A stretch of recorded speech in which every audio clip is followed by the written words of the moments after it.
Hello, everybody. I just want to take a few minutes to talk about a topic that I get questioned a lot about.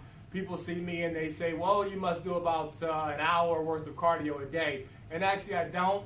I eat like a horse and I only do about 20 minutes to 25 minutes of cardio. And the reason is because I focus on my exercise intensity or my intensity when I'm actually doing my cardio respiratory exercises. So, as a matter of fact, I was at the gym today, and there was a lady right next to me, and she was just kind of pedaling along on her bike. I looked at her dashboard, and her dashboard said that her resistance was set at 1. Mine was set at 16. And actually, I kind of do sprints, so I fluctuate between 16 and 9 and 16 and 10. But anyway, my heart rate was up, and that's really the goal when you're doing cardio, type exercises, cardiorespiratory exercises, and to think about doing it on a bike or on a treadmill or even when you're running, you really need to figure out and measure where your heart rate is during exercise, because that's key and that's important. That's telling you how hard your heart is working and how many calories you're burning. You can do some calculations from that as well. But again, I'm going to introduce one new term to you, and that's called heart rate reserve. And I actually talk about heart rate reserve in my book on page 101. And if you're familiar with some of the cardio equipment that you may see at the gym, on the dashboard it says, in order for you to figure out what your workout should be as far as your heart rate is concerned, they say measure or take 220 and then subtract your age from 220. And the reason why they use 220 is because that is really the heart rate, that's the rate of the heart rate at which you were born. So a baby has a very high heart rate when it's born. It's beating at almost 220 beats per minute. So what they say generically, or generally speaking, is that you subtract your age from 220, and that's going to tell you where your heart rate should be during exercise. Well, that's actually absolutely false, because we're all different, right? We're all different. Our VO2 maxes are different. Our oxygen capacity, our lung capacity is different. Our fitness levels are different. And so you actually have to tailor your heart rate as far as your exercise heart rate to you. And that's why heart rate reserve is so important. And so if I'm training someone, the first thing I'm going to do is we're going to get their resting heart rate. And I actually posted a video up some time ago that talks about how to measure your heart rate or your resting heart rate. But basically, when before you get out of bed, the first thing you want to do is you want to take your radial pulse, and that's just right here, and you want to measure and count down. So I have a timer, and then I can count off 60 seconds on my timer, and then count the number of beats that my heart rate is beating during that 60 seconds.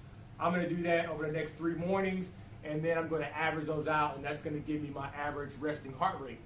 And so what I'm going to do is I'm going to take that number, and I'm going to just kind of walk through this example that I have in my book. But this tells you your range as far as where your heart rate should be as far as exercise intensity. And so here in this particular example, you take 220 and then you minus your age, so that's your heart rate max.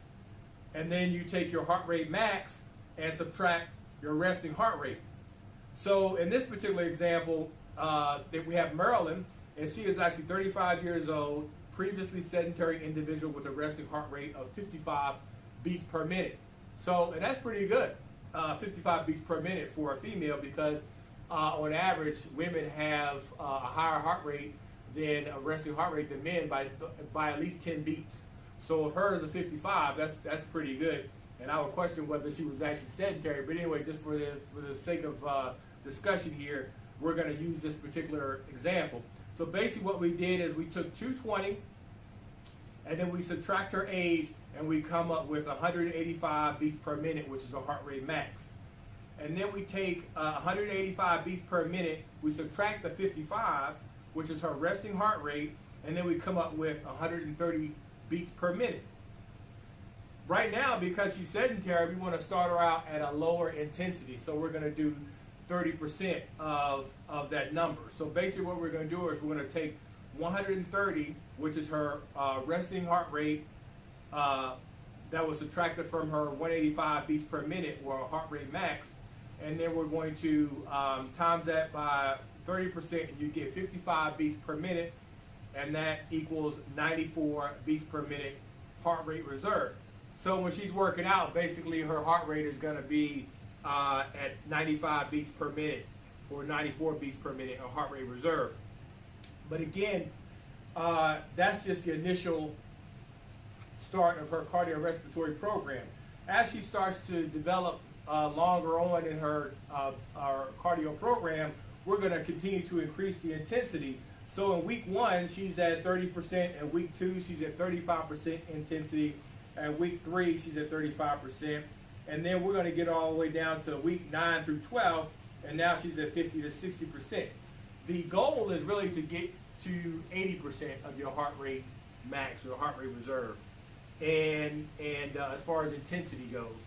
And right now, when even in weeks 9 through 12, we got our frequency 3 to 4 times per week, 50 to 60% on the exercise intensity, and then her target heart rate is anywhere from 120 beats to 133 beats per minute. So that's just a simple example, but again, the goal is to get at least up to 80% of heart rate reserve for your intensity.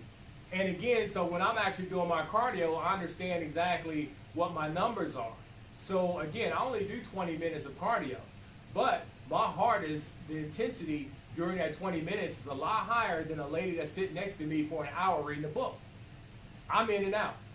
And that's really how you should design your cardio program around heart rate reserve, so that you can really measure and estimate, where your heart rate should be during exercise. It's the most effective way that I've used to lose weight. I mean, there's other things I use to lose weight as well, or to trim up and to get more fit. But again, heart rate reserve is so important when you're trying to do your cardio.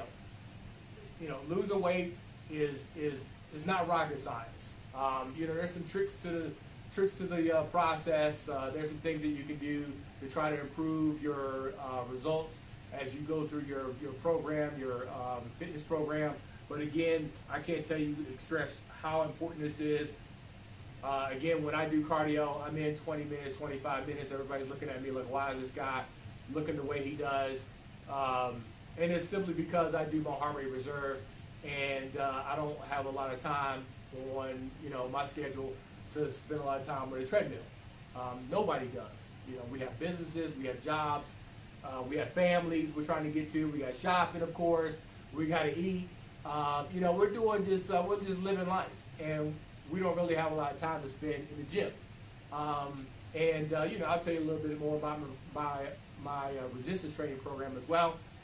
My entire workout runs from about 45 minutes to an hour, and that's cardio and resistance training during that time. I don't have a lot of time to spend in the gym like I used to when I was younger. I'm getting close to 50.